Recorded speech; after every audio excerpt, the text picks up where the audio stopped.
నమస్తే, welcome to press TV Telangana. ప్రస్తుతం BJP office లో ఉన్నాం. రామచంద్రరావు గారి నాయకత్వాన అధ్యక్షతన ఈరోజు నిరాహార దీక్ష కూడా ఏర్పాటు చేశారు. దీనికి సంబంధించి ఫీజు రియంబర్స్మెంట్ ప్రకటించారు. అదేవిధంగా విద్యా సంస్థలు కావచ్చు, విద్యార్థుల సమస్యల పట్ల కూడా ఖచ్చితంగా మాట్లాడాలి అని చెప్పేసి ప్రభుత్వాన్ని నిలబట్టి తీరుతామంటూ కూడా పెద్ద ఎత్తున పోవడం జరుగుతుంది. ఇక్కడ బీజేపీ ఆఫీస్ కూడా చాలా మంది ఆ బీజేపీ నాయకులంతా కూడా నిరసన వ్యక్తం చేశారు. మాట్లాడడం మనతో పాటు బండారి విజయలక్ష్మి గారు ఉన్నారు. అక్కడ ఎట్లా చూస్తారు దీనికి? ఇప్పటికే చాలా రోజుల నుంచి పోరాటం కొనసాగుతుంది విద్యార్థుల పట్ల, విద్యార్థుల సమస్యల పట్ల. ఈరోజు కూడా 2 రోజులు నిరాహార దీక్ష కూడా చేస్తా ఉన్నారు. అసలు ఏం తెలుపబోతున్నారు ప్రభుత్వానికి? ఫీ రియంబర్స్మెంట్ అనేది కాంగ్రెస్ ప్రభుత్వం ప్రధాన ఎజెండా ఉండే. వాళ్ళు ఎన్నికలకు పోయినప్పుడు పిల్లలకి ఇదే మాట చెప్పి మోసం చేసిండ్రు. జాబ్ క్యాలెండర్స్ అన్నారు, ఉద్యోగాలు అన్నారు, ఫీ రియంబర్స్మెంట్ అన్నారు. 3 ఏ ప్రామిసెస్ కూడా అవ్వకపోగా ఈరోజు భారతీయ జనతా పార్టీ ఒకే ఒక రాజకీయ పార్టీ అని మేము నమ్ముతా ఉన్నాం. ఎందుకంటే బీఆర్ఎస్ కూడా ప్రభుత్వంలోకి వచ్చినప్పుడు ఈ హామీని నెరవేర్చలేకపోయింది. భారతీయ జనతా పార్టీకి ఇప్పటిదాకా ప్రజలు అవకాశం ఇవ్వకపోగా ఈ వాయిస్, ఈ గొంతుకై, ప్రజల గొంతుకై, లేకపోతే పిల్లల తరపున నిలబడాల్సిన నైతిక హక్కు మాకుంది. కాబట్టి ఈరోజు మా రాష్ట్ర అధ్యక్షుడు దీక్షకు కూర్చోవడం అంటే భారతీయ జనతా పార్టీ సమస్తం దీన్ని సపోర్ట్ చేస్తూ ఉన్నట్టు.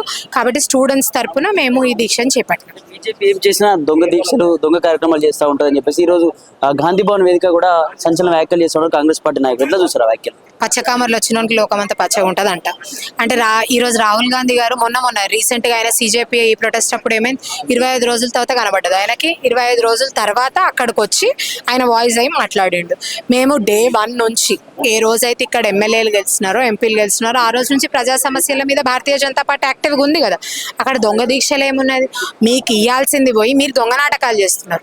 ఆ నాటకాలని మానుకొని ప్రజలకు ఆన్సర్ ఇవ్వాల్సిన అవసరం ఉందని నేను భావిస్తాను. బీజేపీ అధికారంలో ఉన్న రాష్ట్రాల్లో ఎక్కడ కూడా విద్య సరిగా అమలు కావట్లేదు, విద్యార్థులకు చాలా సమస్యలు ఉన్నాయి. వాటి పట్ల మాట్లాడదాం రండి. ఒకసారి మీ రాష్ట్రాల్లో ఉన్నటువంటి అధికారంలో ఉన్న రాష్ట్రాల గురించి ఒకసారి మాట్లాడదాం, విద్యార్థుల దగ్గరికి చర్చించడం. వస్తారా మీ రాష్ట్రాలకు అని చెప్పేసి కూడా సవాల్ విసురుతా ఉన్న కాంగ్రెస్ నాయకులు. పావర్టీ లైన్ నుంచి మిడిల్ క్లాస్ ఫ్యామిలీస్ దిక్కు దేశం ఈరోజు పోతా ఉన్నదంటే ప్రధానమంత్రి గారు ఫెడరల్ స్పిరిట్ ని ముందుకు తీసుకుపోయి అక్కడ బీజేపీ పాలించిన రాష్ట్రాలే కాకుండా బీజేపీ పాలిత రాష్ట్రాలు కాకపోయినా కూడా సమర్థవంతంగా మేక్ ఇన్ ఇండియా కానీ, స్టార్టప్ మిషన్స్ కానీ, యూనికార్న్స్ కానీ పిల్లలకి ఏ విధంగా అయితే ఎంకరేజ్మెంట్ ఇవ్వాలో NEP మీరు చూడండి. అంటే ఈ రోజున్న స్టూడెంట్స్ని ప్రపంచానికి తయారు చేయడం, వాళ్ళకి అక్కడ ఇంటర్న్షిప్ అవకాశాలు రావాలి అని చెప్పే విధానం NEP. ఇది ప్రాక్టికల్ థింకింగ్ ఉండాలి, ప్రాక్టికల్ నాలెడ్జ్ ఉండాలని చెప్పేది NEP ప్రభుత్వం. ఈ సవరణ తీసుకొచ్చింది ఎవరు? ఎన్డీఏ ప్రభుత్వమే కదా. ఆ ఎన్డీఏ ప్రభుత్వం తీసుకొచ్చిన విషయాల్ని మీరు పాటించలేకపోగా ఊరికే ఏదో రాష్ట్రంలో ఏదో అయిపోతున్నదని మాట్లాడితే నిజంగా కూడా ఆ చర్చకి భారతీయ జనతా పార్టీ సిద్ధంగా ఉంటుందని నేను భావిస్తాను. ఫీజు రియంబర్స్మెంట్ గురించి కావచ్చు, విద్యార్థుల సమస్యల పట్ల మాట్లాడడానికి కావచ్చు, వాళ్ళ యొక్క హక్కులను నెరవేర్చడం కోసం ఖచ్చితంగా కట్టుబడి ఉన్నాం, మేము కృషి చేస్తాం. దానికి తగ్గట్టు కొంచెం సమయం పడుతుందని కాంగ్రెస్ పార్టీ మాట్లాడుతూ, అదేవిధంగా మీ పాలిత ప్రాంతాల్లో మీ విద్య ఏ విధంగా ఉంది, విద్యార్థులు మీరు ఏ విధంగా అరిగోసలు పెడతా ఉన్నారంటూ కూడా రకరకాలుగా మాట్లాడుతూ వస్తూ ఉన్నారు. అలాగే మీరు 2 కోట్ల ఉద్యోగాలు ఇస్తున్నారు, వాటి పట్ల కూడా మాట్లాడి మీ చిత్తశుద్ధిని ప్రకటించండి అని చెప్పి కూడా మాట్లాడుతాం కాంగ్రెస్ పార్టీ. మరి ఇదే ఆయన ఓట్లు అడిగేటప్పుడు కూడా చెప్పేది ఉండే. అంటే నేను ఎంబడే రాగానే గద్దెకి ఎక్కగానే నేను నాకు ఇట్లా 3 ఏళ్ళు 4 ఏళ్ళు లేకపోతే మీరు ఇంకొకసారి ఓటేస్తేనే ఇస్తా అని చెప్పినుంటే ఆ రోజే స్టూడెంట్స్ చాలా తెలివైన వాళ్ళు కదా. ఆ రోజే డిసైడ్ అయ్యి నువ్వు ప్రభుత్వంలో ఉండాలా లేదా డిసైడ్ చేస్తుండే. అంటే వాళ్ళని మోసం చేసినట్టే కదా.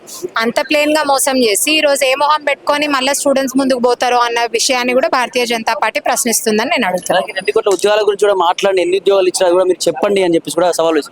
అంటే ఉద్యోగ అవకాశాలు కేంద్ర ప్రభుత్వం ఏ విధంగా కల్పిస్తుందన్న వ్యవహారం అనేది నేను ఇంతకు ముందే చెప్పిన.